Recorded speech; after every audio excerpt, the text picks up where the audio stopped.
ओम शांति। आपका प्रश्न है, पिछले विकर्मों, पाप कर्मों को विनाश करने की विधि क्या है?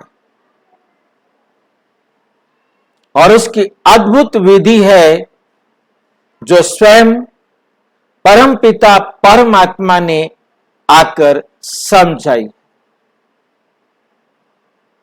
क्योंकि कर्मों की गुह्य गति सृष्टि का रचयिता ही बता सकता था और कोई बता ही नहीं सकता था। आप परमपिता परमात्मा जो सारे संसार की आत्माओं का पिता है, वो आकर समझाते, बच्चे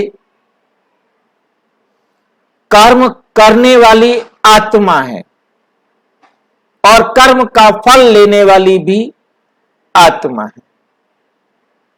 दूसरी बात,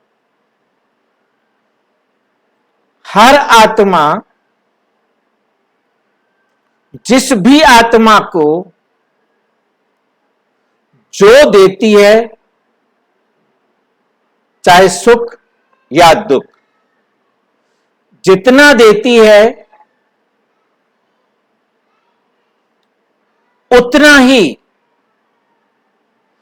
उसे उस आत्मा से वापस लेना है।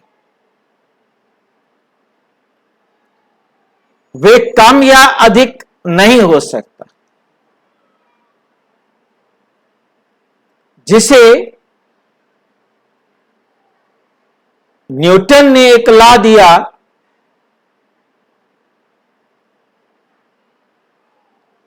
उस लॉ को हमने न्यूटन का नाम इसलिए दिया क्योंकि उसने इस लॉ के बारे में, इस नियम के बारे में बताया। वास्तव में यह नियम परमपिता परमात्मा ने ही दिया है। क्रिया की प्रतिक्रिया equal to the opposite side होती है। क्रिया की प्रतिक्रिया विपरीत दिशा में एक दूसरे के प्रति बराबर होती है।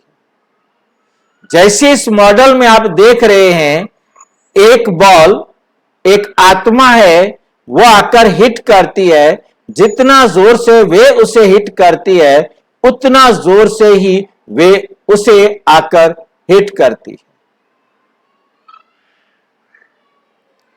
और न्यूटन के नियम के मुताबिक ये क्रिया और प्रतिक्रिया अनादि काल से चली आ रही है और अनंत काल तक चलती रहेगी।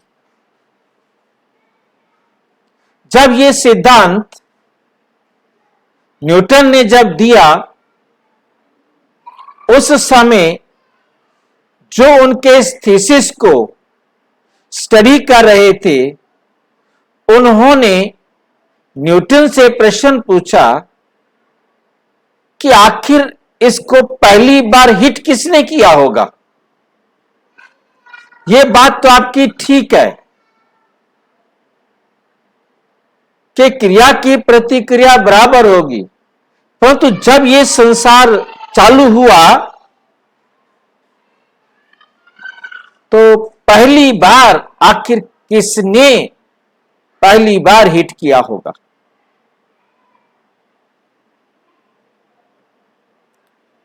जितनी देर भी उन्होंने मंथन किया होगा, कोई जवाब नहीं मिला, तो सर्वसम्मति से उन्होंने नीचे एक नोट दिया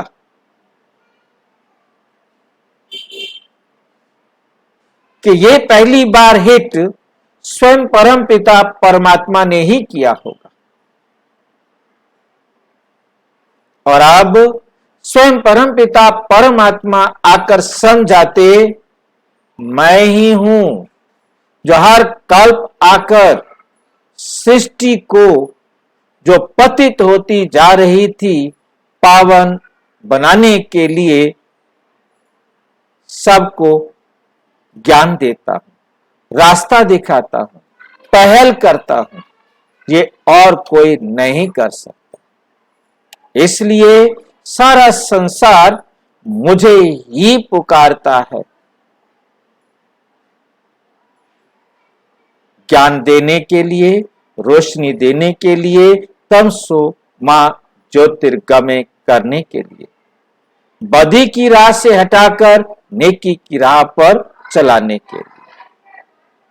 अब परमपिता परमात्मा आकर इस कर्मों की गति को कैसे हम अपने पूर्व पाप कर्मों का भी, विकर्मों का भी हम हिसाब बराबर कर सकते हैं, उनसे अपने आप को कैसे मुक्त कर सकते हैं, इस बात को हम बहुत अच्छी तरह समझेंगे।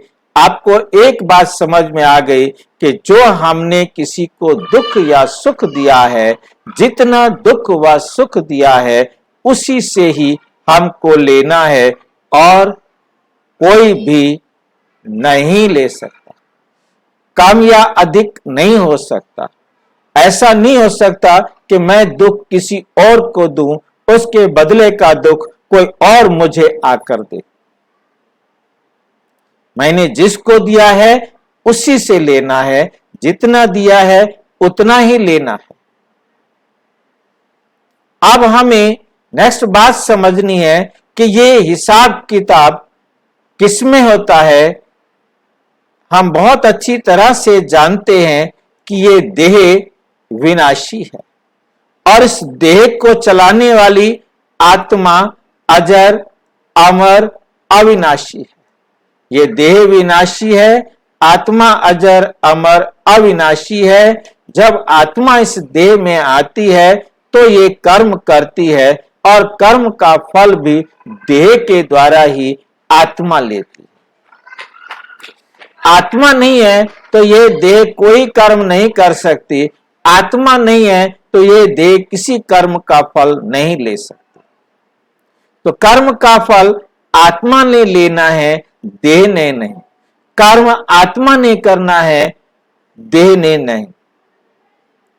अब हमें समझ में आ गया कि आत्मा ही कर्म करती है और आत्मा ही कर्म का फल लेती है। अभी तक हम ये समझ पाए कि जो दिया वो लेना पड़ेगा, उससे परमात्मा भी हमें क्षमा नहीं कर सकता, परमात्मा भी हमें बचा नहीं सकता। जैसे मैंने किसी आत्मा को दुख दिया है, बहुत दुख दिया है, अब मुझे महसूस हो गया कि मैंने इसको दुख दिया है, ये मुझे दुख लेना पड़ेगा।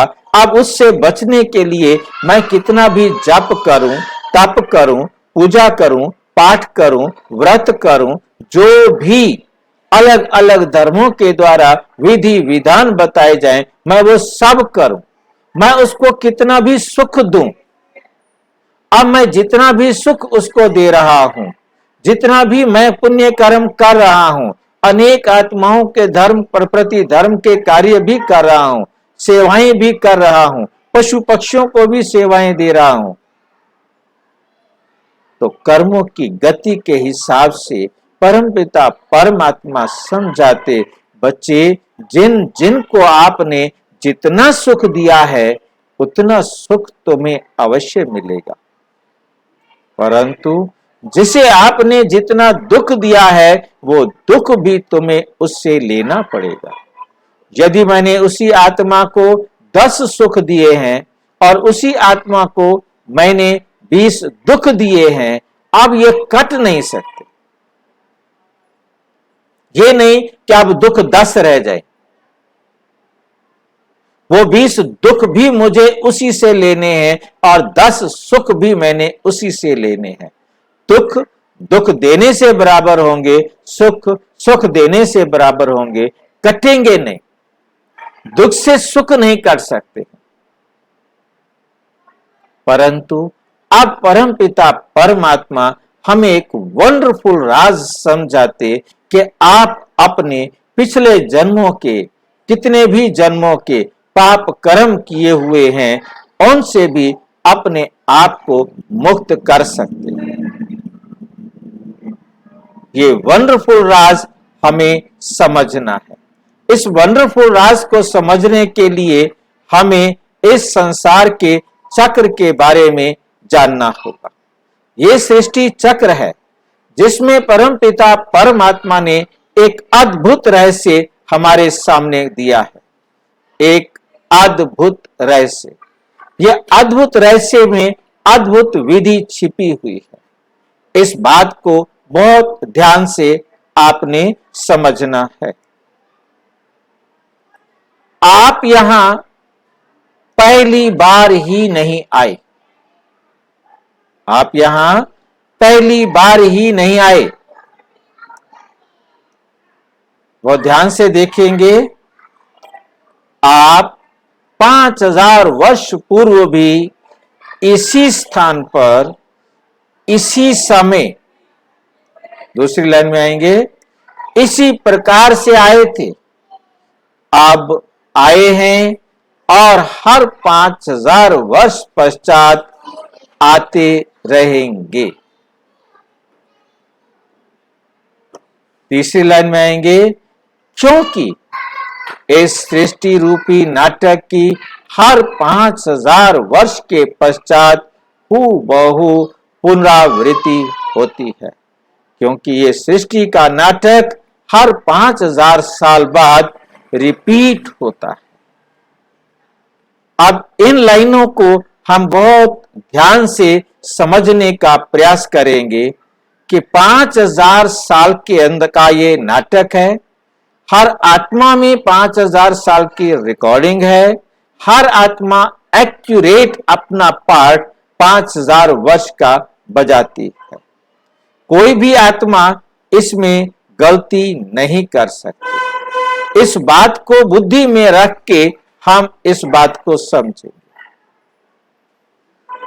क्योंकि यह नाटक हर 5000 साल बाद हूबहू रिपीट होगा। जैसे 3 घंटे की एक फिल्म हम ऑटो मोड में डाल दें और उसको हम चलाएं, तो जो भी घटना जब घटेगी उसके 3 घंटे के बाद भी वही घटना वैसे के वैसे ही दिखाई देगी। ठीक इसी प्रकार से हमें बहुत अच्छी तरह समझना है, जो सीन जिस समय हो रहा है वो ठीक 5000 साल बाद वैसे का वैसे होगा, और पूरे यूनिवर्स में होगा, पूरे ब्रह्मांड में होगा। जिस वक्त आप ये वीडियो सुन रहे हैं, जिस भी साधन के द्वारा सुन रहे हैं, आप इसी साधन के द्वारा ठीक 5000 साल बाद सुन रहे होंगे, और अनगिनत बार आप सुन चुके हैं और अनगिनत बार आप सुनेंगे। इसमें परमात्मा भी परिवर्तन करना चाहे तो नहीं कर सकता। तो इसमें हमें 2 बातें अब समझनी है। पहली बात कि जो घटना इस सेकंड घटी है, ठीक 5000 साल बाद इसी सेकंड ये घटना घटेगी। इससे पहले नहीं हो सकती, इससे पहले नहीं हो सकती।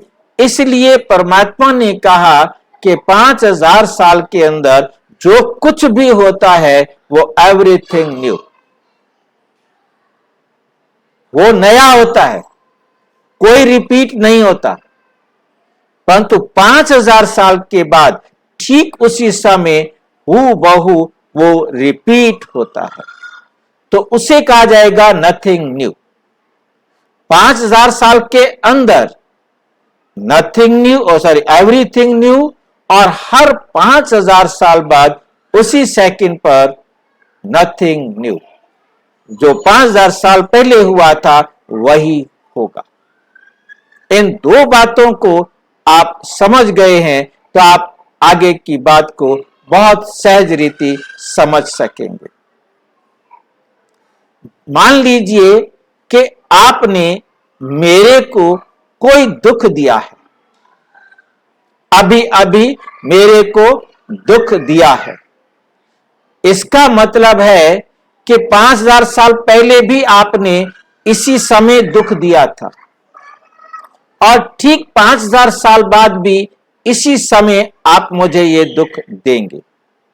अब क्रिया की प्रतिक्रिया को स्मृति में रखेंगे तो हमें समझ में आएगा कि ठीक 5000 साल पहले आपने मुझे हिट किया था, अगली बार आप मुझे हिट करें उससे पहले मैं आपको उस दुख का बदला दे दूंगा, ताकि आप ठीक 5000 साल बाद उसी समय मुझे हिट कर सके।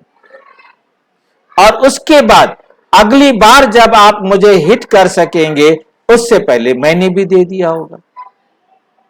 हर 5000 साल बाद हम एक दूसरे को इसी प्रकार से बराबर हिट करते हैं। आप भी अपने एक्यूरेट टाइम पर मुझे हिट करते हैं और मैं भी एक्यूरेट टाइम पर आपको हिट करता हूं। मैं भी हर 5000 साल बाद आपको एक्यूरेट टाइम पर हिट करता हूं। आप भी हर 5000 साल बाद एक्यूरेट टाइम पर हिट करते हो, जो 5000 साल के अंदर दोबारा नहीं होता और हर 5000 साल बाद हूबहू होता है।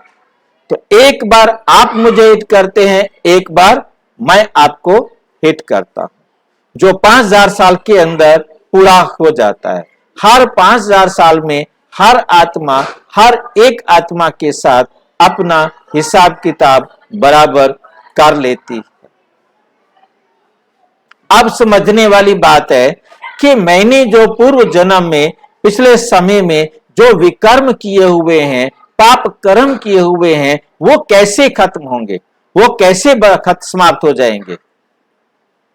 अब परमपिता परमात्मा ने ये सारा ज्ञान समझाने के बाद कहा, बच्चे आप जिसे जितना दुख देंगे या आपके व्यवहार से जो जितना दुखी होगा वो उतना दुख आपको देगा,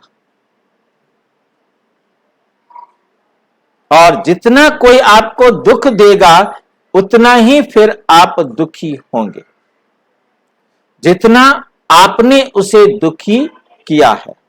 अर्थात जितनी जोर से आपने उसको हिट किया है उतनी ही जोर से वो आपको हिट करेगा।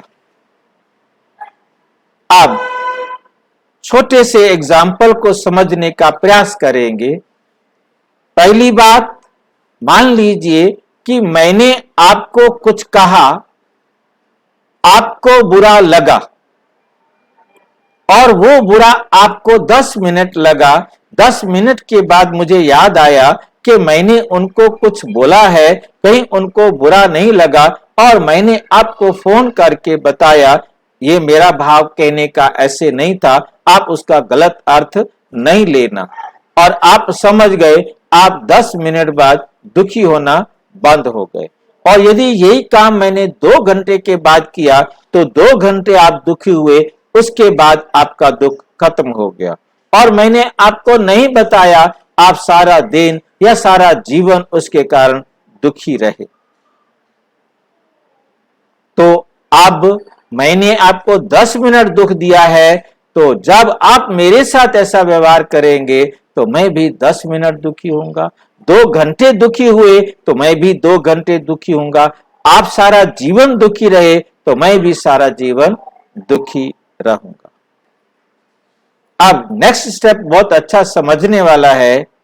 मैंने आपके साथ गलत व्यवहार किया, परंतु आपके पास यह ज्ञान है जिसके कारण आपने समझ लिया कि मैंने इसको कभी दुख दिया होगा, आज इसने मुझे दुख दे दिया, हिसाब बराबर हुआ। जब आपको यह समझ में आ गया हिसाब बराबर हुआ, आप दुखी नहीं हुए। मेरे दुख देने के बावजूद आप दुखी नहीं हुए। मैंने दुख देने वाला व्यवहार किया था, आप दुखी नहीं हुए। आपने दुखी ना होकर जब आप मेरे साथ ऐसा व्यवहार करेंगे तो मैं भी दुखी नहीं होऊंगा। आपने ऐसा अच्छा व्यवहार किया, आप दुखी नहीं हुए, आपने बेशक मेरे साथ वही बुरा व्यवहार किया तो मैं भी दुखी नहीं हुआ, आपने स्वयं को भी बचा लिया और मेरे को भी बचा लिया। आप हर पल जब भी कोई भी मेरे साथ दुख का व्यवहार करे और मैं इस फार्मूले को अपनी लाइफ में अप्लाई करूं कि मैंने इसे दुख दिया हुआ होगा, इसने दे दिया हिसाब बराबर, तो क्या होगा? मैंने अपने आप को बचा लिया। तो जब मैं इसे दुख दूंगा तो ये भी दुखी नहीं होगा। और इसमें एक बात समझने वाली है कि जब मैंने इसे दुख दूंगा, ये दुखी नहीं हुआ तो ये भी मुझे दुख देगा, मैं भी दुखी नहीं होऊंगा। और हर 5000 साल बाद हम एक दूसरे को दुख देते हैं, दुख देने वाला व्यवहार करते हैं, परंतु हम दोनों ही दुखी नहीं होते। इस ज्ञान के आधार पर, इस समझ के आधार पर आप स्वयं भी दुखी होने से बच जाते हैं और किसी भी कल्प में वो दुख का व्यवहार उसके साथ किया, किसी भी समय किया था, तो वो भी दुखी होने से बच जाता था, जाता है और बच जाता रहेगा। ना दुखी होंगे और ना दुखी हुए थे। भूतकाल में भी हम दुखी नहीं हुए, वर्तमान में भी दुखी नहीं हुए और भविष्य में भी हम कभी दुखी नहीं होंगे। ये वंडरफुल ज्ञान, ये अद्भुत रहस्य सिवाय परमात्मा के और कोई नहीं समझा सकता। और अच्छी तरह से समझने के लिए आप अपने समीप के किसी भी प्रजापिता ब्रह्मा कुमारीज ईश्वरीय विश्वविद्यालय के किसी भी सेवा केंद्र पर संपर्क करें। और यदि आपका कोई प्रश्न है तो 9213106986 पर केवल टेलीग्राम करें, 9650692270 पर केवल व्हाट्सएप करें, फोन नहीं। ओम शांति।